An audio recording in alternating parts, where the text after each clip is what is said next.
സ്ത്രീകളുടെ ആരോഗ്യത്തിന് ഏറ്റവും ഇമ്പോർട്ടൻ്റ് ആയിട്ടുള്ള ഒരു കാര്യം എന്താണെന്ന് അറിയോ?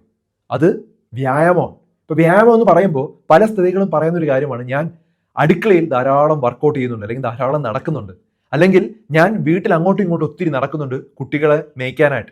ഇതാണ് മിക്ക ആളുകളും പറയുന്ന ഒരു കാര്യം. നിങ്ങൾ മനസ്സിലാക്കേണ്ടത് അത് പോരാ. ശരിക്കും നമ്മുടെ ഹാർട്ട് റേറ്റ് വളരെയധികം കൂടണം. അത് ടെൻഷൻ അടിച്ചല്ല കൂടേണ്ടത്, നമ്മൾ വ്യായാമത്തിലൂടെ കൂടണം. എങ്കിൽ മാത്രമേ നിങ്ങളുടെ ഹൃദയത്തിന് അത് ബെനിഫിറ്റ് ചെയ്യൂ. അപ്പോൾ അതുകൊണ്ട് നല്ലവണ്ണം സ്പീഡിൽ നടന്നാൽ മാത്രമേ ആ ഒരു കാര്യം നമുക്ക് ബെനിഫിറ്റ് ആയിട്ട് കിട്ടുള്ളൂ. പക്ഷെ ഞാൻ ഇന്ന് പറയുന്നത് അതല്ല. ഈ വ്യായാമം തന്നെ രണ്ട് രീതിയിലുണ്ട്. നമ്മൾ സാധാരണ നടക്കുന്നത് നമുക്ക് പ്രധാനമായിട്ട് നമ്മുടെ ഹാർട്ടിനാണ് ഗുണം.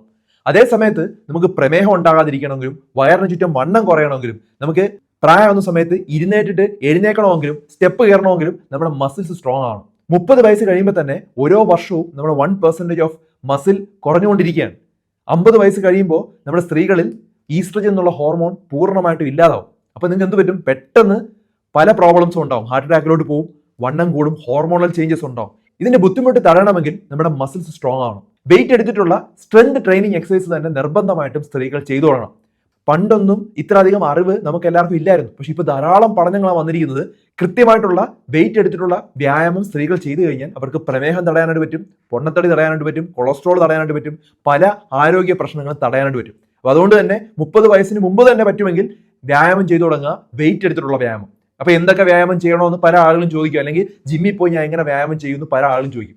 ജിമ്മിൽ പോകേണ്ട ആവശ്യമില്ല. നമുക്ക് റെസിസ്റ്റന്റ് ബാൻഡ് വെച്ച് പല വ്യായാമങ്ങളും ചെയ്യാൻ പറ്റും. ഈ റെസിസ്റ്റന്റ് ബാൻഡ് നമുക്ക് വളരെ വേഗത്തിൽ വാങ്ങിക്കാനായിട്ട് പറ്റും, വിലയും കുറവാണ്. അത് വെച്ച് നമുക്ക് നമ്മുടെ വെയിറ്റ് കൊടുത്ത് തന്നെ നമുക്ക് റെസിസ്റ്റന്റ് ബാൻഡ് കൊണ്ട് നമുക്ക് എക്സസൈസ് ചെയ്യാം. അങ്ങനെ ചെയ്താൽ തന്നെ നിങ്ങളുടെ മസിൽസ് ടോൺ ആവും. അതിനെക്കുറിച്ച് ഡീറ്റെയിൽ ആയിട്ട് ഞാൻ ഒരു വീഡിയോ ചെയ്തിട്ടുണ്ട്. ആ ഒരു ടോൺ ആണ് നമ്മുടെ മസിലിന് വേണ്ടത്. ഇപ്പം ആണുങ്ങളെ പോലെ വലിയ മസിലുകളോ ഉരുട്ടിയ മസിലോ ഒന്നും സ്ത്രീകൾക്ക് ആവശ്യമില്ല. നമുക്ക് വേണ്ടത് ഒരു ടോൺഡ് ആയിട്ടുള്ള മസിൽ ഉണ്ടാക്കിയെടുക്കണം. നമ്മുടെ മസിൽസിന്റെ ആ ഒരു മസിൽ വേസ്റ്റിംഗ് ഉണ്ടാവുമല്ലോ, അത് തടയണം. അതിന് പകരം നമ്മൾ എന്താ ചെയ്യേണ്ടത്? നമ്മൾ വെയിറ്റുകൾ എടുത്തു തുടങ്ങണം, അല്ലെങ്കിൽ നമ്മുടെ തന്നെ വെയിറ്റ് അതിനുവേണ്ടി യൂസ് ചെയ്യണം. വീട്ടിൽ തന്നെ നമുക്ക് ഡംബലുകൾ വെച്ച് പല വ്യായാമങ്ങളും ചെയ്യാൻ പറ്റും. അത്തരത്തിലുള്ള ഒരു ഡീറ്റെയിൽ ആയിട്ടുള്ള വീഡിയോസ് വേണമെങ്കിൽ എന്നെ കമന്റ് ചെയ്താൽ മതി. ഞാൻ കൂടുതൽ ഇത്തരത്തിലുള്ള വീഡിയോസ് ചെയ്യാനായിട്ട് ശ്രമിക്കാം. അപ്പോൾ പല ആളുകൾക്കും മനസ്സിൽ ചോദ്യം വരാം, പണ്ടുള്ള സ്ത്രീകളൊന്നും ഇങ്ങനെയൊന്നും ചെയ്തിട്ടില്ലല്ലോ. പണ്ടുള്ള സ്ത്രീകൾ ഇതിനെക്കാട്ടും വർക്ക് ചെയ്തിരുന്നു. അവര് കിണറ്റിൽ നിന്ന് വെള്ളം കോരിയാണ് വീട്ടിലേക്ക് കൊണ്ടുവന്നുകൊണ്ടിരുന്നത്. അന്ന് മിക്സി ഇല്ലായിരുന്നു, അതുകൊണ്ട് തന്നെ അമ്മിക്കല് ധാരാളം ഉപയോഗിച്ചിരുന്നു. നമുക്ക് വാഷിംഗ് മെഷീൻ ഇല്ലായിരുന്നു, അതുകൊണ്ട് തന്നെ തുണി എല്ലാ പ്രാവശ്യവും അലക്കുന്നുണ്ടായിരുന്നു. കല്ലിലൊക്കെ അടിച്ചടിച്ചാണ് കഴുകിക്കൊണ്ടിരുന്നത്. മുറ്റം അടിക്കുമായിരുന്നു. നമുക്കിപ്പോൾ മുറ്റം പോലും ഇല്ല പല വീടുകളിൽ. ധാരാളം അധ്വാനമൊപ്പം ഉണ്ടായിരുന്നു. ശരീരം അനങ്ങിയിട്ടുള്ള നല്ല വ്യായാമങ്ങൾ ആ സമയത്ത് ഉണ്ടായിരുന്നു. അതുകൊണ്ട് തന്നെ ആ സമയത്ത് നമുക്ക് അത്തരത്തിലുള്ള വെയിറ്റ് എടുത്തിട്ടുള്ള ട്രെയിനിങ് എക്സസൈസ് വേണ്ടായിരുന്നു. പക്ഷെ ഇപ്പോഴത്തെ കാലഘട്ടത്തിൽ അങ്ങനെയാണോ? ഇപ്പോഴത്തെ കാലഘട്ടത്തിൽ കുറച്ചും കൂടെ നല്ല ആഹാരങ്ങൾ നമുക്ക് കിട്ടുന്നുണ്ട്, കുറച്ചുകൂടെ പാക്കറ്റ് ഫുഡ്സ് നമുക്ക് കിട്ടുന്നുണ്ട്, കൃത്രിമമായിട്ടുള്ള സാധനങ്ങൾ നമ്മൾ കഴിക്കുന്നത്. അതിനോടൊപ്പം നമ്മുടെ വ്യായാമം കുറയുകയും ചെയ്തു. അപ്പോൾ അതുകൊണ്ട് നിർബന്ധമായിട്ട് നിങ്ങൾ ചെയ്യേണ്ടത് ഈ വ്യായാമം കൂട്ടണം. നമ്മുടെ ഹാർട്ട് റേറ്റ് കൂട്ടുന്ന വ്യായാമങ്ങൾ ആഴ്ചയിൽ 3 ദിവസം ചെയ്യാം. 2 ദിവസമെങ്കിലും നമ്മൾ വെയിറ്റ് ട്രെയിനിങ് ആയിട്ടുള്ള എക്സസൈസ് ചെയ്യാം. 30 മിനിറ്റ് ചെയ്താൽ മതി. 10 മിനിറ്റ് വെച്ച് നമുക്ക് വേണമെങ്കിൽ ഡിവൈഡ് ചെയ്യാൻ പറ്റും. നിങ്ങൾക്ക് ചെയ്യാൻ പറ്റുവാണെങ്കിൽ പ്ലാങ്ക് എക്സസൈസ് വളരെ എഫക്റ്റീവ് ആയിട്ടുള്ള എക്സസൈസ് ആണ്.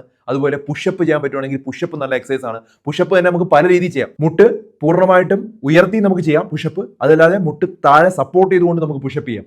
വാൾ പുഷപ്പ് വളരെ എഫക്റ്റീവ് ആണ്. വാൾ പുഷപ്പ് നമുക്ക് ചെയ്യാൻ പറ്റും. അധികം ബുദ്ധിമുട്ടില്ലാതെ നമുക്ക് ചെയ്യാൻ പറ്റുന്ന എക്സസൈസ് ആണ്. ഇങ്ങനെ പല വ്യായാമങ്ങളുണ്ട് നമ്മുടെ മസിൽസിനായിട്ടുള്ളത്.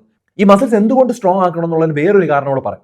മസിൽസ് സ്ട്രോങ് ആകുന്ന സമയത്ത് നമുക്ക് ഗ്ലൂക്കോസ് നമ്മൾ കഴിക്കുവാണെങ്കിൽ പോലും ആ മസിൽസിന് അത് വേണം. അപ്പോൾ അതുകൊണ്ട് തന്നെ മസിൽസ് അത് എടുത്തോളും. അതേ സമയത്ത് നമുക്ക് മസിൽസ് നമ്മുടെ ശരീരത്തിൽ ഇല്ലെങ്കിൽ എന്ത് സംഭവിക്കും? ഈ ഗ്ലൂക്കോസ് എല്ലാം എവിടെ പോയി കെട്ടിക്കിടക്കുമെന്ന് അറിയാതെ നമ്മുടെ ശരീരത്തിൽ പല ഭാഗങ്ങളും പോയി കെട്ടിക്കിടക്കും. അങ്ങനെ നമ്മൾ കൊഴുപ്പായിട്ട് മാറി അത് ലിവറിന് ചുറ്റും അടിയും, അല്ലെങ്കിൽ വയറിന് ചുറ്റും അടിയും, അല്ലെങ്കിൽ നിതംബത്തിന് ചുറ്റും അടിയും, അല്ലെങ്കിൽ ഹാർട്ടിന് ചുറ്റും അടിയും. അങ്ങനെ പല പല പ്രശ്നങ്ങൾ നമുക്ക് ഉണ്ടായി തുടങ്ങും. അപ്പോൾ അത് ഒഴിവാക്കാനായിട്ട് നമ്മൾ മസിൽസ് ഡെവലപ്പ് ചെയ്താൽ അത് മസിൽസ് എടുത്തോളും. ഇൻസുലിൻ റെസിസ്റ്റൻസ് റിവേഴ്സ് ചെയ്യുകയും ചെയ്യും. അത് കൂടാതെ പ്രായമാകുന്ന സമയത്ത് നമ്മുടെ മസിൽസ് ബലമില്ലെങ്കിൽ നമ്മുടെ എല്ലിനെ അത് സപ്പോർട്ട് ചെയ്യുന്നില്ല. അപ്പോൾ അതുകൊണ്ട് തന്നെ ചെറിയ വീഴ്ചയിൽ തന്നെ നമ്മുടെ എല്ലുകൾ ഒടിയും. അതുപോലെ നമുക്ക് സ്റ്റെപ്പുകൾ കയറാൻ പറ്റില്ല, കാരണം മസിൽ വീക്കായി. പ്രായമാകുന്ന സമയത്ത് മസിൽ ഇല്ലാതായിക്കൊണ്ടിരിക്കുകയാണ്. അപ്പോൾ അത് മസിൽസ് സ്ട്രോങ് ആക്കണമെങ്കിൽ വെയിറ്റ് എടുത്തിട്ടുള്ള എക്സസൈസ് തന്നെ ചെയ്യണം. അപ്പോൾ ഇത് വളരെ ഇമ്പോർട്ടൻ്റ് ആയിട്ടുള്ള ഒരു വീഡിയോ ആണ്. സ്ത്രീകൾക്ക് ഒഴിച്ചുകൂടാൻ പറ്റാത്ത അവരുടെ ഹെൽത്തിന് ഏറ്റവും ഇമ്പോർട്ടൻ്റ് ആയിട്ടുള്ള കാര്യം എന്താണെന്ന് ചോദിച്ചാൽ അതൊന്ന് വ്യായാമം തന്നെയാണ്. ഈ വ്യായാമം 2 രീതിയിലുണ്ട്. ഈ രണ്ടും ചെയ്താൽ മാത്രമേ നല്ലൊരു ലൈഫ് കൊണ്ടുപോകാനായിട്ട് പറ്റുള്ളൂ. നിർബന്ധമായിട്ട് ഇത് ധാരാളം ആളുകളുടെ അറിവിലേക്ക് ഇത് ഷെയർ ചെയ്ത് കൊടുക്കുക. ഇത്തരത്തിലുള്ള വീഡിയോസ് വേണമെങ്കിൽ കമന്റ് ചെയ്യുക, കൂടുതലായിട്ടുള്ള വീഡിയോസ് ഷെയർ ചെയ്യുക.